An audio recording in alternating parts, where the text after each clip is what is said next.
안녕하세요. 한양대학교 학우 여러분. 저는 사랑을 이야기하는 작가 송세아입니다. 이번 총학생회 비상대책위원회에서 주관하는 비대면 콘텐츠의 일환으로 여러분을 찾아뵙게 됐는데요. 우선 만나서 너무 반갑습니다. 저는 짝사랑 계정 그리고 가끔 궁금해져 넌 어떻게 우는지라는 책을 쓴 작가 송세아입니다.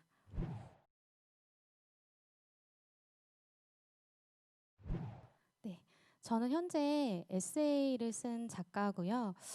최근에 나온 책 소개를 드리자면 가끔 궁금해져 넌 어떻게 우는지라는 책인데요. 제목만 들어도 뭐 아시겠지만 눈물에 관한 책이에요. 제가 평소에 굉장히 눈물이 많은 타입이거든요. 그래서 제가 울었던 이야기들을 담은 책이고요. 목차는 크게 인간관계 그리고 사랑 그리고 이루고 싶었던 꿈 이것을 주제로 쓴 책이에요. 근데 보통 보면은 울었던 이야기, 슬픈 내용이 많을 것 같다고 많이들 생각을 하시잖아요. 근데 오히려 좀 따뜻한 느낌의 글들도 많고요.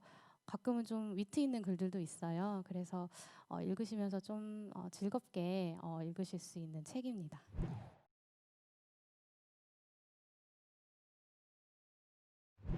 네, 제가 추천해드리는 책 속 한 구절 한번 그러면 제가 한번 읽어보는 걸로 해보겠습니다. 페이지 181쪽에 있는 글이고요. 제가 한번 읽어봐 드릴게요. 어, 원하는 꿈, 원하는 사랑, 그리고 원하는 삶을 위해서 한 번쯤은 치열하게 살아봐야 하지 않을까? 생각건데 누군가 건네는 그렇게 열심히 살지 않아도 된다는 말은 사실 굉장히 무책임한 위로인지도 모른다. 그래서 나는 차라리 치열이라도 해보기로 했다. 잘하지 못해도 턱없이 부족해도 인정받을 방법. 서툰 내가 누군가의 마음을 움직일 비장의 무기는 바로 치열함이라 믿으면서. 네, 이런 글을 추천해드리고 싶습니다.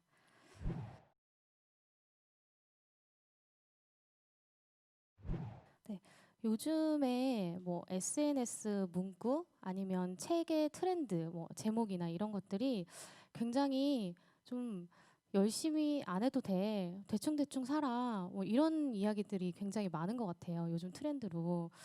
그래서 좀 생각을 해봤어요. 정말 열심히 안 사는 게 정말 좋은 삶일까?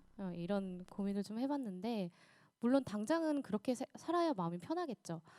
근데 우리 삶은 그렇게 심플하지가 않잖아요.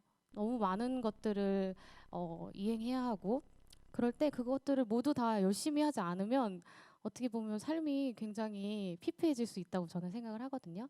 그래서 뭐 매 순간 최선을 다하는 건 힘들더라도 정말 내가 이루고 싶은 꿈이 있다면 혹은 정말 원하는 사랑이 있다면 어떤 부분에 있어서는 좀 치열하게 열심히 살아봐야 하지 않을까 이런 생각이 들어서 이런 글을 썼고요. 사실 이거는 누군가에게 얘기를 해주고 싶어서 쓴 글이라기보다 저 스스로에게 하는 다짐과 같은 글이에요. 음, 제가 정말 작가로서 열심히 살아야 이렇게 많은 책이 나오는 이런 세상에서 살아남을 수 있지 않을까 이런 생각이 들어서 전 최대한 좀 열심히 살려고 하는 편입니다.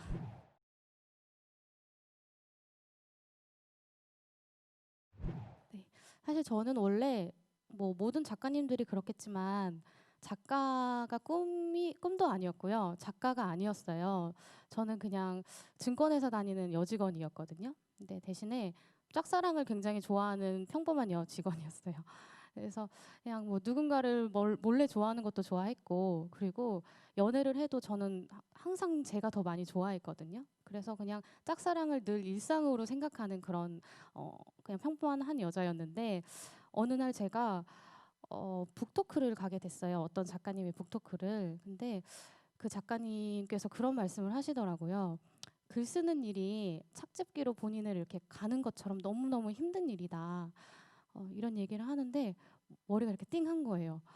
내가 좋아하는 사람이 저렇게 힘들다고 하는데 왠지 내가 저 마음 이해해주고 싶고 제일 먼저 가까이서 이래서 힘드시죠? 이런 부분이 막혀서 힘드시죠? 이런 얘기를 건네고 싶은 거예요. 그래서 당장 글쓰기 클래스를 등록을 했어요. 그랬더니 거기서 하시는 이제 그 강사분께서 요즘 가장 고민이 뭐냐고 물어보시는 거예요. 그래서 전 요즘 짝사랑을 심각하게 하고 있어요. 이렇게 말씀을 드리니까 그럼 주제는 짝사랑으로 하세요. 이렇게 말씀을 해주시는 거예요. 그래서 짝사랑 계정이라는 책이 탄생을 하게 됐고 정말 우연한 계기로 책을 한 권 내고 나니까 이제 또 다른 책을 내고 싶다는 욕심이 생기고 그렇게 해서 작가라는 세계에 들어오게 된 거거든요. 그래서 더 말씀드리고 싶은 건 사랑이라는 게 이렇게 중요하다. 어쩌면 한 사람의 인생을 바꿀 수도 있고 그렇기 때문에 저는 아무튼 그런 계기로 책을 쓰게 됐습니다.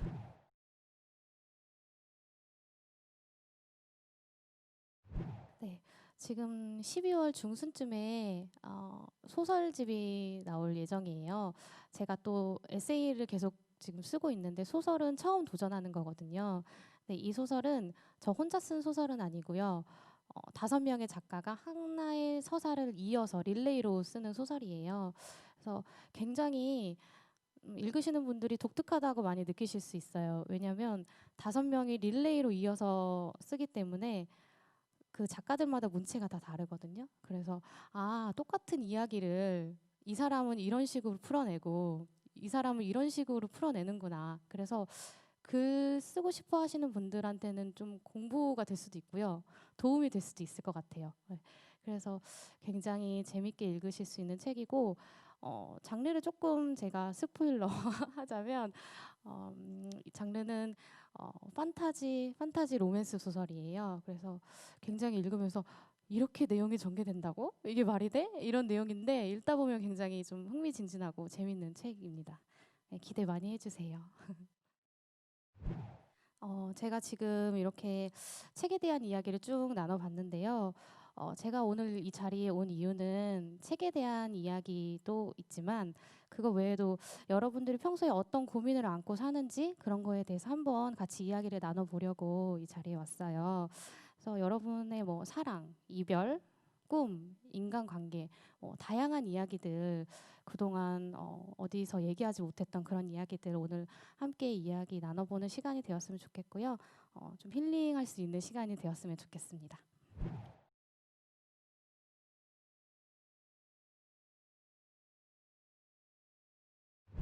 우선 너무너무 저를 불러주셔서 감사하다는 말씀을 드리고 싶고요. 사실 작가에게 자기가 쓴 책을 소개하는 자리는 너무 소중한 자리거든요. 뭐 가수분들이 무대가 정말 필요하다는 얘기도 많이 하시고 그렇겠지만 작가도 어떻게 보면 창작자거든요. 그래서 어떻게 하면 내가 쓴 글을 한 분이라도 더 소개를 해드릴 수 있을까 이런 고민을 많이 하는데 그런 측면에서 봤을 때 이 자리는 저한테 정말 값진 자리거든요. 그래서 불러주셔서 너무 감사하고 한 가지 좀 아쉬운 점이 있다면 코로나19가 아니라면 이렇게 좀 학우분들 직접 눈도 맞추고 이렇게 뵙고 얘기를 나누면 더 좋지 않았을까 이런 생각이 들거든요. 그래서 나중에 또 기회가 되면 제가 또 계속 저는 책을 낼 거거든요. 네, 불러주세요. 네.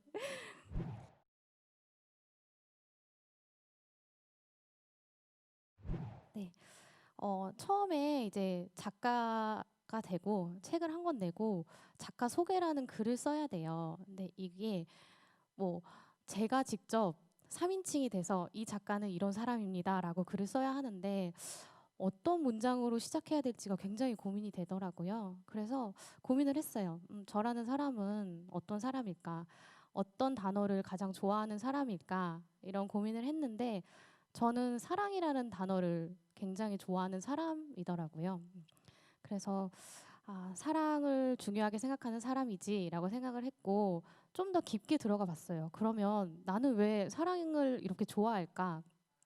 고민을 하니까 네, 제가 사랑을 좋아하게 된 이유가 저는 늘 좋은 사람이고 싶었던 거예요. 네. 어, 네. 저는 늘 좋은 사람이고 싶었고 그리고 제가 만나는 사람들도 좋은 사람이었으면 했던 거예요. 네, 이렇게 좋은 사람이 되기 위해서 가장 좋은 방법이 사랑을 하는 거더라고요. 누군가를 사랑할 때 다들 굉장히 좋은 사람이잖아요. 네. 진심으로 누군가를 좋아할 때는 뭔가를 사주고 싶고 더 해주고 싶고 더 해주지 못해서 미안하고 항상 양보하고 고민하잖아요. 그 사람이 어떤 걸 더 좋아하는지 뭐 이런 여러 가지 일련의 과정들이 다 사랑 때문에 시작되는 거더라고요. 그래서 세상이 이렇게 힘들 때일수록 저는 사람들이 사랑을 해야 된다고 생각합니다.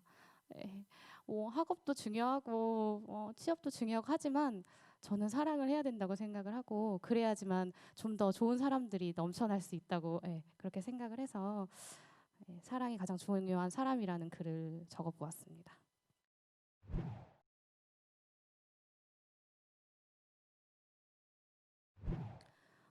눈물은 사실 보통 눈물 하면 슬픈 이야기를 가장 먼저 떠오르는 게 사실이죠. 근데 조금 더 깊게 들어가 보면 저는 슬플 때도 물론 울지만 너무 고마울 때도 울고요. 너무 행복할 때도 울고요.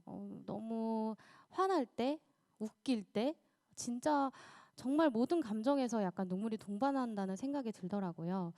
그러니까 눈물이라는 게 어떤 감정의 극한, 솔직한 마음, 진심 어린 마음일 때 눈물이라는 게 좀 흘리는 것 같아서 저는 제가 감히 말씀드리자면 저한테 눈물은 진심을 담은 감정이다 이렇게 말씀을 드리고 싶고요. 그래서인지 누군가 제 앞에서 어떤 고민을 토로하면서 울든가 아니면 뭐 서운해서 울든지 뭐 이런 모습을 보이면 저는 아, 이 사람 정말 나를 진심으로 대하고 있구나. 이 순간만큼은 정말 진심을 저한테 보이고 있구나 이런 생각이 들어서 저는 굉장히 그렇게 눈물을 흘리는 사이를 좋아합니다. 제가 진짜 좋아하는 사람 앞에서 저는 좀 많이 우는 편이에요. 그래서 네. 그러면 첫 번째 사연부터 한번 읽어보도록 하겠습니다. 네. 20대 초반부터 2년간 만난 남자친구가 있었습니다. 헤어진 지 1년 정도 되었고요.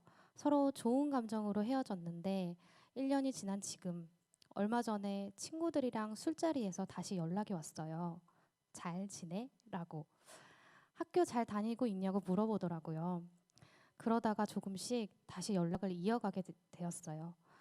그러다가 생일에 저랑 함께 먹었던 음식을 인스타그램 스토리에 올리면서 잊을 수 없던 날이라고 글을 달았더라고요. 이거 혹시 전 남자친구가 아직 제게 마음이 있는 걸까요? 저는 다시 만나고 싶은데 주변에서 헤어졌다 다시 만나는 건 아니라고 하더라고요. 이럴 때는 어떻게 하면 좋을까요? 제 자신도 잘 모르겠습니다. 네, 이런 사연입니다. 네, 누구나 연애를 한다면 이런 고민하는 것 같아요. 아, 헤어진 남자친구 혹은 여자친구 다시 만나도 될까? 아, 다시 만났다고 또 헤어지면 시간 낭비 아니야? 뭐 이런 고민들 누구나 하실 것 같은데 제가 좀 부끄럽지만 여기서 좀 고백을 하자면 제가 약간 헤어졌다가 다시 만나기 전문이에요. 미련쟁이. 네. 왜 이렇게 헤어지고 나면 전에 이렇게 연애했으면 어땠을까 이런 고민을 많이 하는지 모르겠어요. 근데 제가 그렇게 많이 헤어지고 다시 만나고 또 만나니 친구들이 이젠 아니지 했는데 또 만나 이럴 정도로 굉장히 자주 이런 걸 해봤는데 진짜 그렇더라고요. 똑같은 이유로 헤어져요. 결국에는 똑같은 이유로 한 번 헤어졌던 이유로 또 헤어지는데 그럼에도 불구하고 저는 다시 만나라고 이 사연자분께 말씀을 드리고 싶어요. 그 이유는 그래야 후회가 안 남더라고요. 어, 마음에 그 사람을 좋아하는 감정이 남아있는 상태가 조금이라도 있으면 계속 미련이 남고 아, 누구를 만나도 그 전에 걔를 더 만났다면 어땠을까 이런 고민을 하거든요. 근데 정말 마음에 있는 걸 모두 다 소진하고 누군가를 만나면 그런 생각을 안 해요. 길게 봤을 때는 후자가 낫잖아요. 지금 당장 시간 낭비라고 생각하지 마시고 마음에 조금이라도 미련이 남았다면 만나보시는 거를 추천드립니다. 그 안에서 분명 또 배우는 게 있을 거예요. 네, 그래서 잘 되셨으면 좋겠네요. 네. 다음은 두 번째 사연 한번 읽어봐 드릴게요. 저는 CC입니다. 붙어 있는 시간이 많은 만큼 많이 싸우게 돼요. 수업도 같이 듣고 동아리 활동도 같이 하다 보니 서로의 행동 하나하나를 신경 쓰게 되고 그게 싸움의 원인이 됩니다. 제가 별 생각 없이 했던 행동에 여자친구는 상처를 받고 또 싸움이 되고 그 반대로 여자친구 행동에 화가 나서 싸우게 되고 캠퍼스뿐 아니라 왕십리역에서까지 싸우기도 해요. 사실 헤어지고 싶은 순간도 많았는데 상대방의 지인과 제 지인이 거의 다 겹치기 때문에 그 인간관계를 부수기 싫어서 헤어지지 못하는 것 같기도 합니다. 이제는 제가 여자친구를 좋아하는지 잘 모르겠습니다. 어쩌면 좋을까요? 네, 이런 사연입니다. 아, 굉장히 안타까운 사연인 것 같아요. 왕십리역에서 싸우시면 안 되는데, 예, 거기 사람 많은 데서 싸우면 다 쳐다보는데. 네, 우선은 저는 조금 더 시간을 갖고 여자친구분을 만나보시는 거를 말씀을 드리고 싶어요. 제 경험상 진짜 헤어지고 싶잖아요. 너무너무 헤어지고 싶으면 갑자기 입 밖에서 헤어지자라는 말이 튀어나오거든요. 근데 아직은 이 사연에서는 그 단계까지는 안 온 것 같아요. 계속 고민하잖아요. 아, 인간관계 어떡하지? 아니면 여자친구 내가 좋아하나? 아니나? 아직 고민하고 있거든요, 이분은. 그래서 조금 더 시간을 갖고 계속 더 만나보시길 추천을 드려요. 언젠간 정말 헤어지게 된다면 갑자기 밥 먹다가 나와요. 우리 그만 만나자.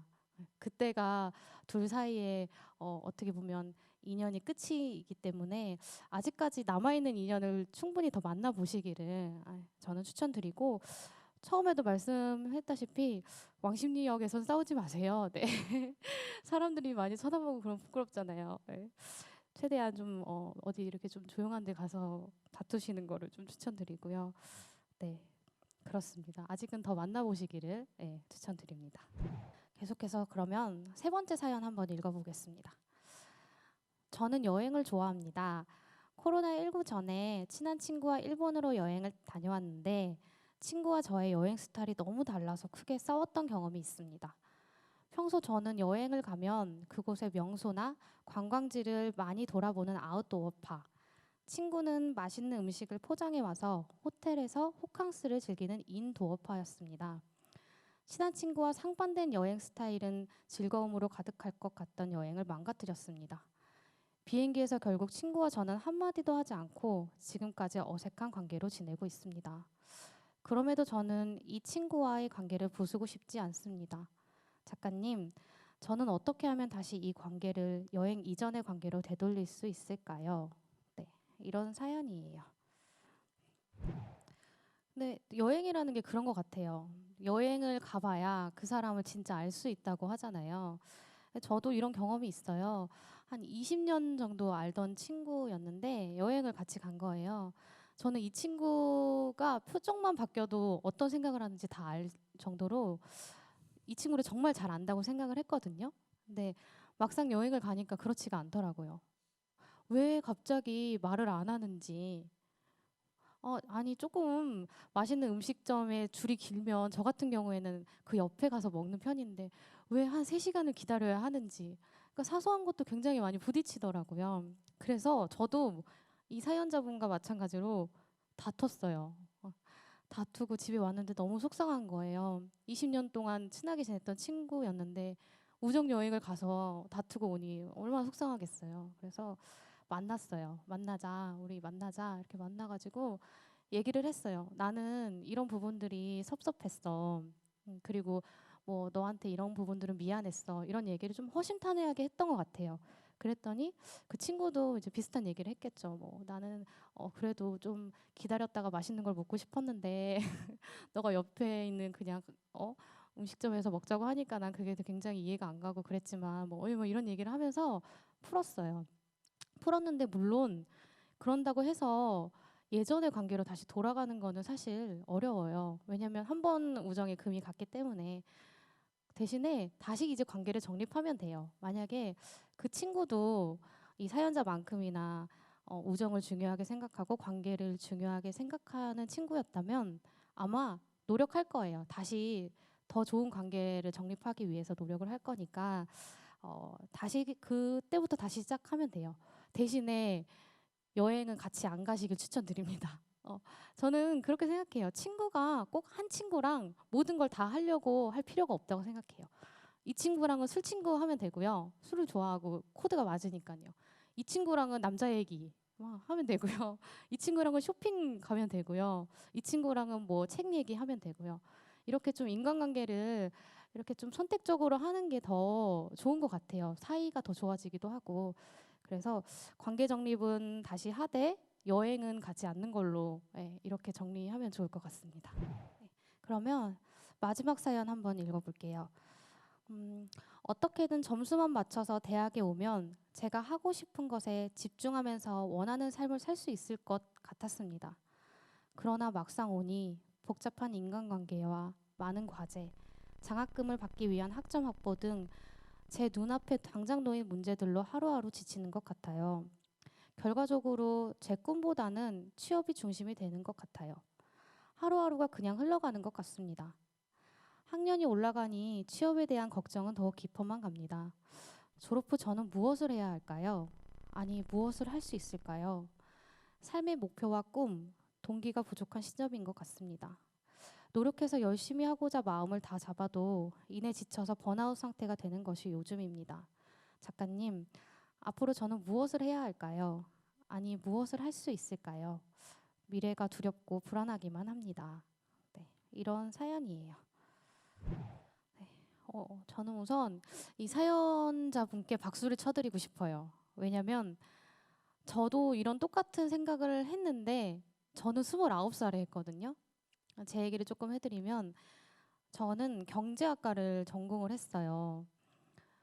고등학교 때 선생님께서 원하는 학과를 여쭤보았다기보다 그냥 상경계열에 가야 취업이 잘 된대. 그리고 너는 점수가 이 정도니까 이 학교에 이과에 가면 좋을 거야 라고 말씀을 해주셨어요.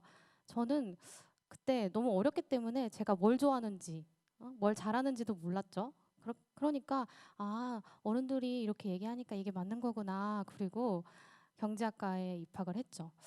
그리고 나서 4년을 그냥 다녔어요. 뭐 연애를 많이 했어요. 공부는 거의 많이 안 했고. 근데 이렇게 그냥 뭐 이렇게 다니다 보니까 이제 취업이라는 걸 또 해야 되는 거예요. 근데 보니까 선배들이 금융권에 많이 취업을 하는 거예요. 경제학과 나왔을 때는 금융권에 가면 안정적이고 돈을 많이 번대. 그러니까 다들 이런 데 취업하니까 너도 이런 데를 해봐. 금융권에 도전을 해봐. 그래서 또 그냥 그게 맞는가 보다 하고 제 인생에 금융권이 제 길인가 보다 하고 또 취업 준비를 해서 어떻게 해서 증권회사에 갔어요. 그래서 또 이제 막 회사를 다니는데 어느 순간 제 인생이 제 게 아닌 것 같은 거예요. 그냥 사회에서 정해놓은 길을 그냥 이렇게 따라가다 보니까 도대체 나는 뭘 좋아하는 사람이지? 라는 스스로에게 질문을 했을 때 답을 못 하는 거예요.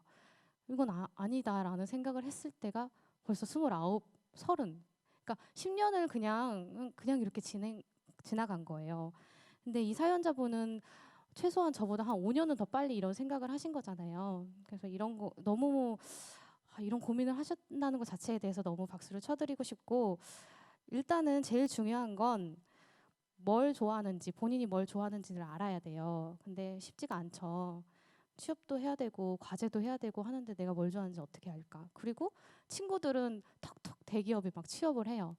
근데 나는 사실 춤을 좋아해. 그렇다고 해서 너네는 그냥 대기업 가. 나는 댄서 처음부터 시작할 거야. 이래서 길에서 춤추고 이렇게 용기 있게 할 수 있는 분이 많지가 않고 사실 현실적인 방안은 아니잖아요.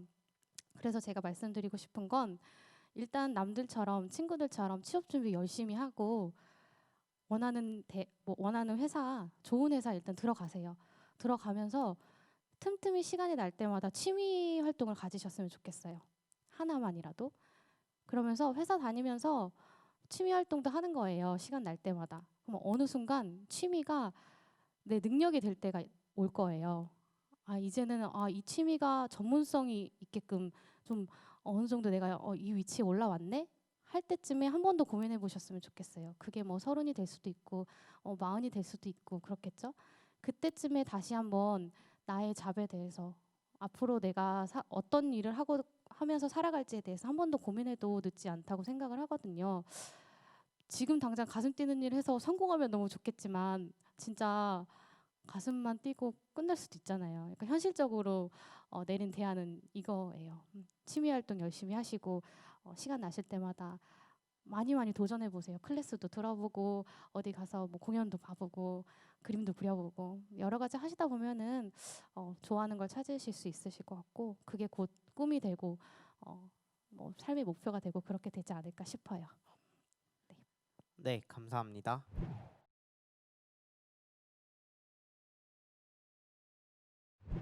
아, 다 정말 제가 다 경험해봤던 사연이라서 너무 다 와닿았거든요. 음, 그래도 저는 한 가지 사연을 뽑자면 제일 마지막 사연이 제일 좀 와닿았던 것 같아요. 삶에 대한 고민을 정말 어떻게 보면 뭐 어린 나이부터 한다는 것 자체가 너무 대단한 일 같기도 하고 좀 힘내셨으면 하는 마음에 마지막 사연을 뽑도록 하겠습니다.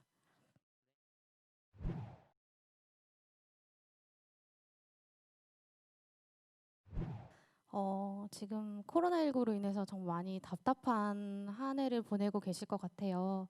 축제도 사실 이렇게 막 사람들 많은 곳에서 많이 즐겨야 되는데 그러지 못하시는 것 같아서 저도 정말 많이 아쉽고 그렇지만 대외적으로는 이렇게 많이 힘들지만 살아가는 하루하루에는 그래도 작은 즐거움 채우시면서 살아가시길 바라겠습니다. 매일매일 사소하게 자주 행복하셨으면 좋겠어요. 감사합니다. 다음에 꼭 다시 뵙겠습니다. 감사합니다.